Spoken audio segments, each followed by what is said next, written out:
बैलगाडा शर्यत प्रेमींनो, तयार आहात का?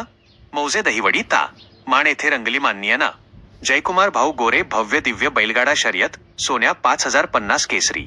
आणि आता मैदानात आली अशी जोडी जिच्या वेगाने सगळ्यांचं लक्ष वेधून घेतलं. बकासूर आणि देवा. गट क्रमांक 6 मध्ये दोन्ही बैलांनी घेतला भन्नाट वेग. मैदानात उडाली धुळीची वादळं. प्रेक्षकांच्या नजरा फक्त या जोडीकडे. शेवटच्या क्षणापर्यंत रंगला थरार.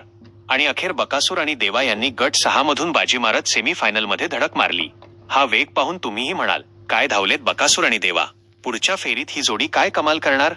सेमी फायनल मध्ये बकासूर देवाचा धडाका पाहायला मिळणार का? व्हिडिओ आवडला तर लाईक करा, कॉमेंट मध्ये बकासूर देवा लिहा आणि आपल्या बैलगाडा शर्यतप्रेमी मित्रांना शेअर करा. बैलगाडा शर्यत ऑफिशियल अशाच भन्नाट शर्यतींसाठी चॅनल सबस्क्राईब करा.